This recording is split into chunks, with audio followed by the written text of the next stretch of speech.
शुक्रवार को विज्ञान नगर में घर के पास बाइक से आए दो बदमाशों ने एक महिला को कट्टा अड़ाकर चेन लूटने का प्रयास किया था, लेकिन महिला ने हिम्मत से काम लेकर न सिर्फ अपनी जान बचाई बल्कि चेन भी बचा ली। साथ ही बदमाशों की हरकत सीसीटीवी फुटेज में कैद हो गई। राजेंद्र नगर पुलिस बदमाशों की तलाश में जुट गई।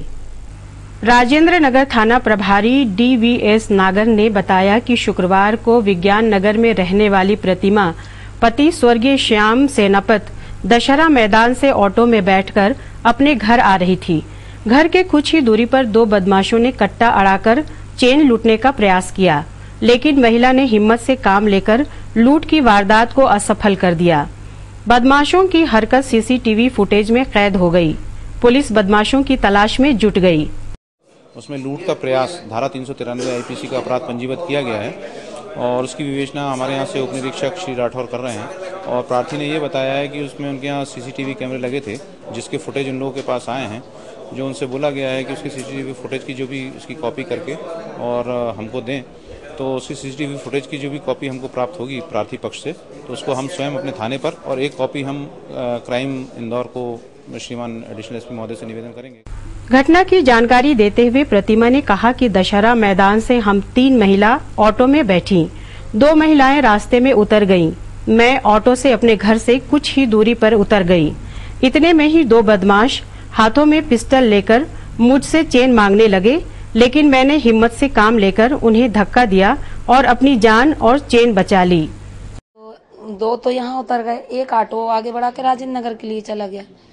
तो वो जो हमारे साथ की थी वो अंदर की गली में दूसरी गली में चली गई। मैं यहाँ आई, यहाँ आके मैं अपनी चली आ रही थी। घर के 10-15 कदम दूरी पे गिट्टी का ढेर था, वो उसी किनारे किनारे में आ रही थी। 2 लोग एकदम बाजू में आके खड़े हुए और बस एकदम बोला कि चेन दे। जैसे उसने बोला चेन दे तो मैंने कस के पकड़ा चेन को। उसने हाथ डालने की कोशिश की 2 बार, पर उसका हाथ नहीं डल पाया क्योंकि मैं खींच के पकड़े थी। तो वो मेरा धक्का लगा, उसका बैग गिरा। उसके एक हाथ में पिस्तौल, एक हाथ में बैग, और बैग वाले हाथ से ही चेन खींच रहा था। तो उसका बैग जो गिरा, उसने मेरे को धक्का दिया तो मैं गिट्टी पे गिरी। और वो बैग उठा के जब तक वो मिसेस नायर ने चिल्लाना शुरू किया, ऊपर से देखा तो वो सब लोग कॉलोनी के जो बाहर निकले। सरकारी अफसरान और मंत्री किस तरह से इंदौर का विकास देखते और समझते हैं, इसकी बानगी शनिवार को देखने को मिली। दरअसल प्रदेश सरकार के आवास व पर्यावरण मंत्री जयंत मलैया इंदौर के दौरे पर थे। मंत्री जी ने 3 घंटों के दरमियान super corridor, Kesarbagh bridge, city forest, IDA की आवासीय स्कीमों का दौरा किया। दौरे में मंत्री जी को कहीं खामियां मिली तो कहीं अधिकारियों को फटकारा। हालांकि मीडिया के सामने मंत्री जी ने अफसरों की पीठ थपथपाने में कोई कसर नहीं छोड़ी। आवास पर्यावरण मंत्री जयंत मलैया शनिवार को इंदौर में थे। मलैया ने इंदौर आकर विकास प्राधिकरण के कार्यों की समीक्षा व उनका मौके पर निरीक्षण भी किया। मलैया का सफर MR10 से सुपर कॉरिडोर के लिए निकला। यहां आवास मंत्री ने मौजूदा कार्यों की समीक्षा की। हालांकि दौरे के बीच MR10 रास्ते पर लगे 1700 से ज्यादा पेड़ों की बात पूछी गई तो अफसरों ने बहाने मारकर मंत्री को ही घुमा दिया। इसके बाद जयंत मलैया सिटी फॉरेस्ट की प्रोग्रेस देखने पहुंचे। यहां भी विकास प्राधिकरण द्वारा सीमेंट की सड़कें बनाने की बात पर मंत्री मलैया नाराज हो गए। उन्होंने न केवल अधिकारियों को फटकार लगाई बल्कि परियोजना के अस्तित्व को बनाए रखने का भी निर्देश दिया।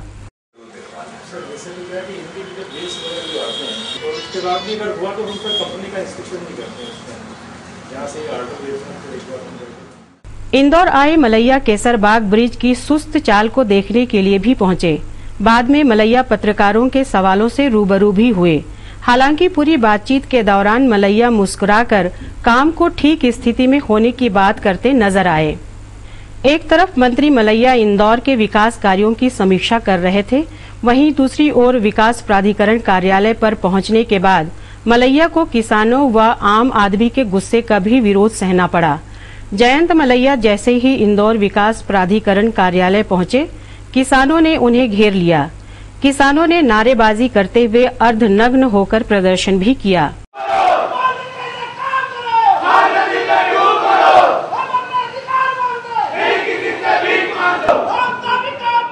बाद में मंत्री से चर्चा में पालाखेड़ी के किसानों ने अपनी समस्या रखी, जिस पर मलैया ने उन्हें बात करने का आश्वासन दिया है। इसके बाद बारी आई राऊ के स्कीम 165 के रहवासियों की। यहाँ भी अमूमन वही समस्या अधिग्रहण की। राऊ से आए लोगों को भी मलैया ने जांच की बात कर संतुष्ट करने की कोशिश की।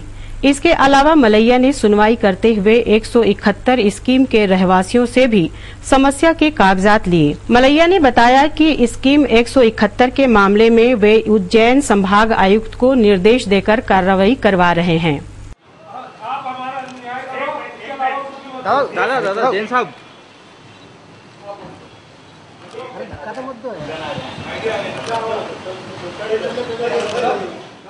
इंदौर आए जयंत मलैया ने मीडिया के सामने तो अपना हाथ अधिकारियों के कंधे पर तो दूसरा हाथ उनके गालों पर बड़ी खूबी से रख दिया, लेकिन वे इस बात से कतई गुरेज नहीं करेंगे कि इंदौर विकास प्राधिकरण की आधी से ज्यादा योजनाएं अभी भी गति नहीं पकड़ पाई हैं। की शासन से क्या अपेक्षाएं हैं उसके बारे में डिस्कशन करेंगे, यही करने आए। आज आपने दौरा किया तो आपको क्या लगा कि आप काम से संतुष्ट थे या क्या? आप ठीक है, ठीक है, ठीक है, यानी अच्छा नहीं है। आप अपनी बात अपने मुंह से तो कुछ भी कह लेना, मैंने तो नहीं कहा। अभी आपने कहा विकास प्राधिकरण की शासन से क्या अपेक्षाएं हैं ये जानने के लिए आए। बहुत सारी अपेक्षाएं आप पहले से भी जानते हैं और बहुत सारे मामले राज्य शासन के स्तर पर लंबित भी है, उनके सोल्यूशन की दिशा में क्या कर रहे हैं? जो आज मामले आए हैं लगभग उनका यहीं पर निपटारा हो गया है, और जो बात है उसके बारे में और जो भी मामले में जिनमें कहीं शासन की अनुमति लंबित है या कुछ है उसके बारे में चर्चा हुई है, और हम लोगों ने चर्चा करके बताया कि इस प्रकार से आप पेपर्स हम लोगों के पास भेज दें तो वहाँ से अनुमति हो जाएगी। दो मामले खासतौर पर मंत्री जी, एक पश्चिमी रिंग रोड का मामला जिसका भूमि पूजन। आधार कार्ड वितरण में घोर लापरवाही का एक मामला सामने आया है। एक पोस्टमैन ने हजारों आधार कार्ड अपने नेता मित्रों को बांटने के लिए सौंप दिए। आधार कार्ड बटे या नहीं ये तो फिलहाल साफ नहीं हुआ, लेकिन हजारों लिफाफे एक साइबर पर जरूर मिले हैं, जो पोस्टमैन के एक दोस्त का है। आप प्राइवेट है ना, प्राइवेट व्यक्ति से कैसे काम करवा रहे थे?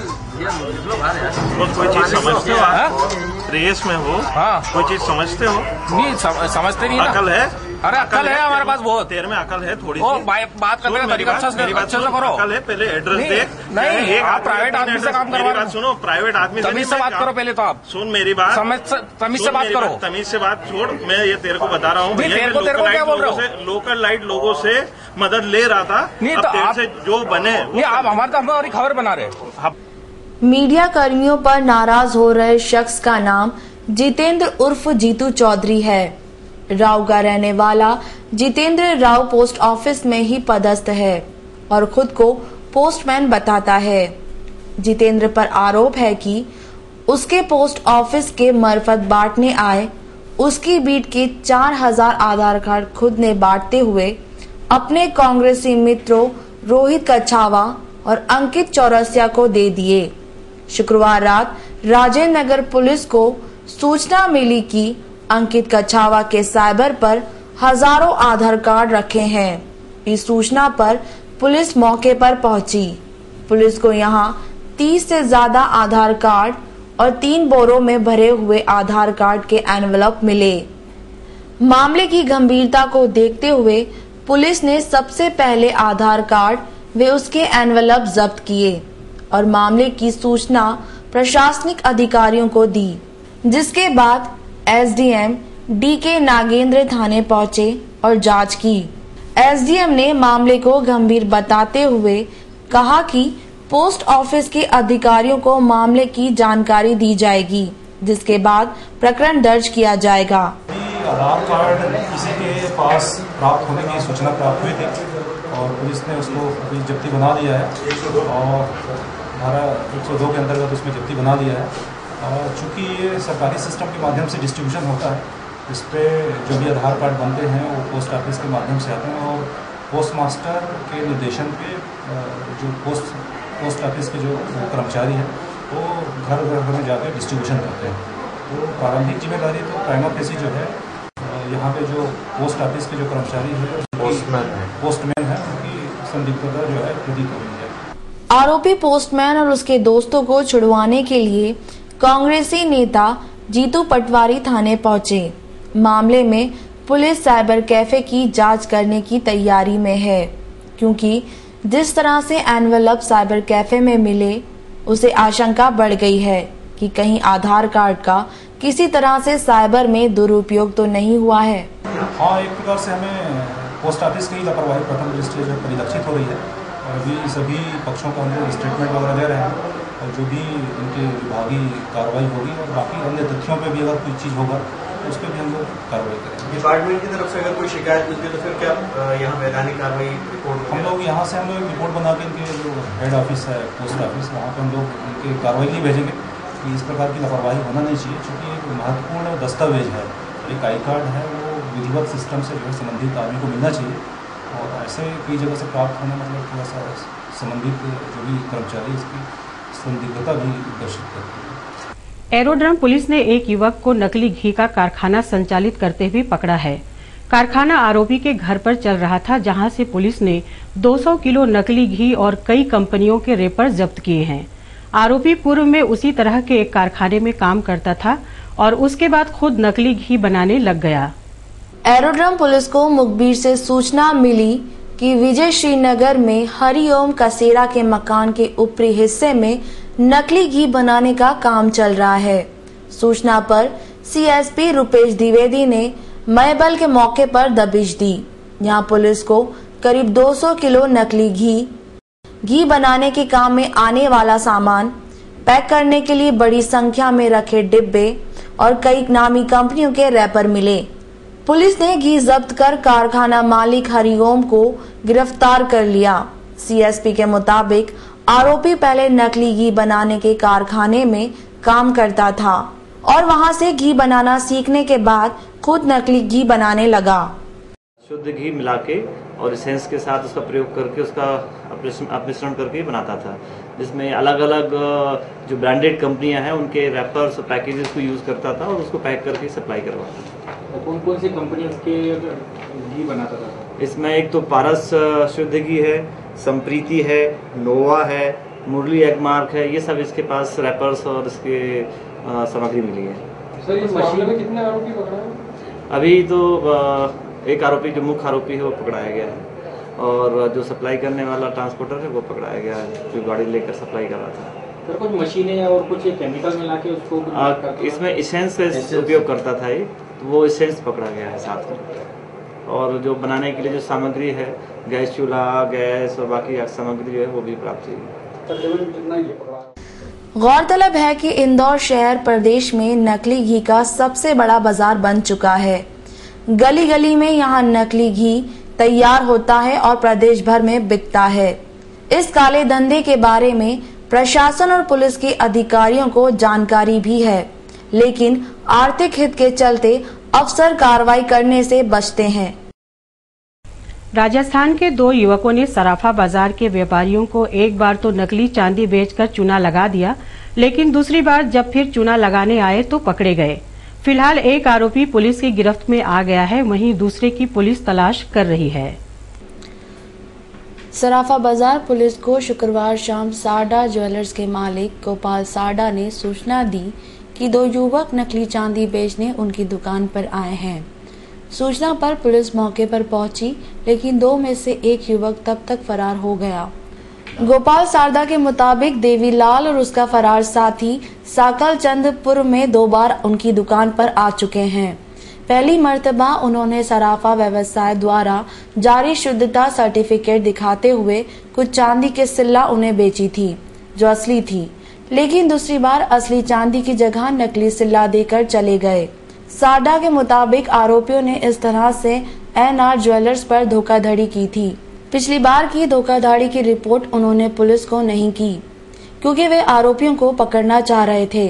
शुक्रवार को जब दोनों आरोपी उसी तरह से ठगी करने पहुंचे, तो उन्होंने पुलिस को खबर दे दी। कोशिश की कि हम पुलिस को बुलाएं, लेकिन इस बीच चकमा देकर एक आरोपी भाग गया। एक को हम पकड़ने में सफल हो गए उसे हम लेकर फिर थाने आए और साथ ही साथ वो चांदी, जो कि वो चांदी के पास से जो बता रहा था वो नकली चांदी के थे, उसमें चांदी नाम मात्र की भी नहीं थी और 0 टन के पास से वो लेकर आया था और एक आरोपी को हमने पकड़ लिया। पुलिस ने देवीलाल को हिरासत में लेकर उसे चांदी की नकली सिल्लाएं भी जब्त कर ली हैं। सराफा थाना प्रभारी ने बताया कि आरोपियों के शिकार 2 व्यापारियों ने उन्हें शिकायत की।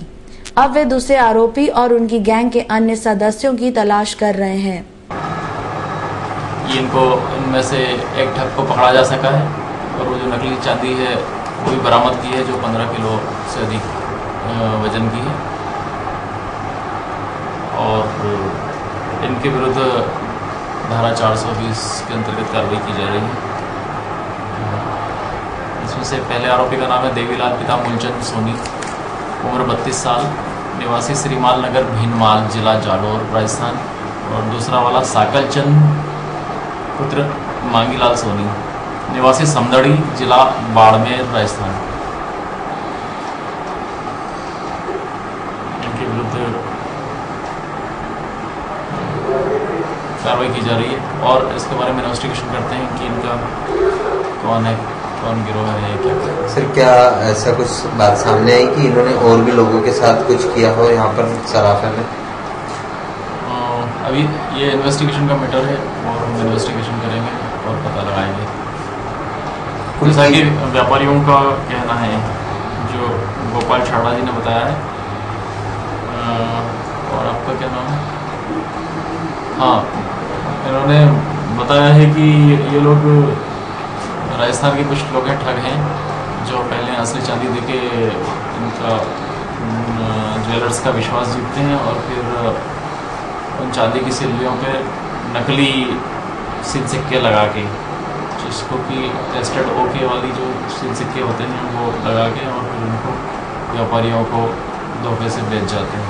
1-2 बार पहले कभी धोखा दिया है इन्होंने।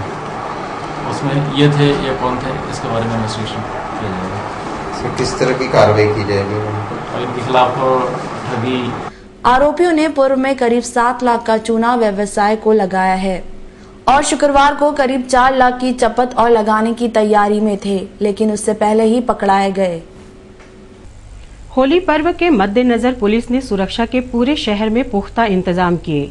इसके लिए शनिवार को पुलिस कंट्रोल रूम में डीआईजी राकेश गुप्ता ने अपने मातहतों की बैठक लेकर उन्हें कड़े निर्देश दिए। उनका कहना था कि शहर के हर हिस्से में पुलिस लगातार गश्त करेगी। होली का पर्व धूम धड़ाका और मस्ती का होता है, लेकिन कुछ लोग इस मस्ती में जहर घोलने से नहीं चूकते हैं। शराब पीकर वाहन चलाना फैशन सा हो गया। इससे आम लोगों को काफी परेशानियों का सामना करना पड़ता है। ऐसे लोगों पर नकल कसने के लिए पुलिस को मैदान पकड़ना पड़ता है। होली का पर्व नजदीक होने से शनिवार की सुबह पुलिस कंट्रोल रूम में सभी आला अधिकारियों की बैठक लेकर उन्हें कड़े निर्देश देते हुए कहा, सर ऐसे चलाएंगे आप, क्या कड़ी सुरक्षा व्यवस्था है? होली को लेकर इंदौर पुलिस अपनी तमाम तरह की सुरक्षा व्यवस्था लगा रही है और हमारी तमाम सतर्कताएं बढ़ती जा रही हैं। इसको लेके सर्वप्रथम तो 3 तरह से पुलिस बल का डिप्लॉयमेंट किया जाएगा, जिसमें एक तो स्टैटिक बल रहेगा जो संवेदनशील क्षेत्रों में लगातार मौजूद रहेगा। इसके अलावा मोबाइल बल जो लगातार संवेदनशील क्षेत्रों में भ्रमण करता रहेगा और रिजर्व बल पुलिस के पास अपना रहेगा। इसके अलावा हम आरएफ की भी डिमांड होली को लेकर कर रहे हैं और तमाम जगहों पर शांति समिति की बैठकें भी पुलिस द्वारा की गई हैं, जिसमें थाना क्षेत्रों में शांति समिति की बैठक हुई है, जिला लेवल की शांति समिति की बैठक हो चुकी है। सभी सावधानियां बरती जा रही हैं जिससे कि होली हर्षोल्लास और उमंग के साथ मनाई। शहर में जल्द ही स्ट्रीट लाइट और अन्य विद्युतीय कार्य के लिए फ्रांस की एक कंपनी को मौका मिल सकता है।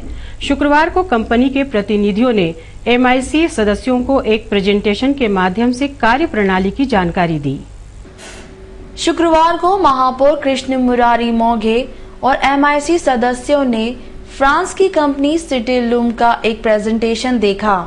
कंपनी के प्रतिनिधि जूलियन ट्रूबे और अखिल भार्गव ने स्ट्रीट लाइट और अन्य प्रकार की विद्युत व्यवस्था के बारे में एमआईसी सदस्यों को जानकारी दी। महापौर कृष्ण मुरारी मौगे ने बताया कि एशियन कंपनी का टेंडर अगस्त में समाप्त हो रहा है। इसी के मद्देनजर टेंडर की प्रक्रिया पूरी हो गई थी। उसमें फ्रांस की कंपनी का टेंडर सबसे लोएस्ट था, इसलिए कंपनी को आमंत्रित किया गया है और इसलिए उनके चूंकि लोएस्ट टेंडर थे तो उसको निर्णय करने के पूर्व उनका एक डेमो आज MIC के सामने रखा गया और उसमें जो भी सुझाव MIC के थे, उनसे प्रश्नोत्तर थे, वो सारे किए गए हैं और अब उन सुझावों के आधार के ऊपर आगे की उनसे चर्चा होगी। शनिवार को शहर में आगजनी की 2 घटनाएं हो जाने से हजारों रुपए का नुकसान हो गया। वहीं दूसरी घटना में सिरफिरों ने एक कार को आग के हवाले कर दिया। पुलिस ने दोनों मामलों में शिकायत दर्ज कर ली है। आगजनी की पहली घटना सयोगितागंज थाना क्षेत्र के नौलखा स्थित बालाजी प्रॉपर्टी की दुकान में घटित हुई। इसके संचालक का कहना था कि सुबह रोज की तरह अपनी दुकान खोली। दुकान में इलेक्ट्रॉनिक सामान भी रखा था, लेकिन बच्चे ने पिचकारी की जिद की तो मैं उसे लेकर बाजार आ गया। इसी बीच पड़ोसी ने मुझे फोन पर दुकान में आग लगने की सूचना दी। फायर ब्रिगेड आने तक दुकान में रखा सारा सामान स्वाहा हो गया। मुझे आशंका है कि मेरी दुकान में किसी ने जानबूझकर आग लगाई है। पता नहीं यार भैया, अभी 2 मिनट 5 मिनट पहले तो मैं अग्रसेन बच्चा आया था, बोला पिचकारी लेनी, पिचकारी दिलाने गया, उसको भाभी करो, उसको पैसे दिला देते हूँ, भाई का फोन अगर आ जाएगा, बोले यार तुम्हारी दुकान में आग लग गई। तो वापिस भगा आया तो पूरे सब भाई लोग पूजा रहे थे। प्रॉपर्टी पे कोई इलेक्ट्रिक का काम था भैया, आ गया भैया। अभी तो कुछ पता नहीं चला, या तो संभावना कोई ने कुछ करा या फिर इलेक्ट्रिक शॉर्ट सर्किट, पता नहीं, क्या कह नहीं सकते अभी। दूसरी घटना बाणगंगा थाना क्षेत्र के वृंदावन कॉलोनी में रहने वाले अमित जैन की 6 माह पूर्व ली गई नई इंडिका कार में रात को करीब 2:30-3 बजे के आसपास आग लगी देख हल्ला मचा। रहवासियों ने मिलकर आग बुझा दी, लेकिन कार का पिछला हिस्सा पूरी तरह जल गया। इस मामले में प्रत्यक्षदर्शी का कहना था, मतलब इनका दरवाजा पड़ोस वाले का खटखटाया कि आग लग रही है, फिर इनने हमको उठाया, हम लोग आए यहाँ पे, फिर बुझाई हमने पानी से आग। तो हाँ, नहीं तो पूरी जल जाती गाड़ी अगर हम लोग नहीं देख पाते तो। पूरे ऊपर तक आग इसकी भभकी। नई गाड़ी है? हाँ, नई गाड़ी है।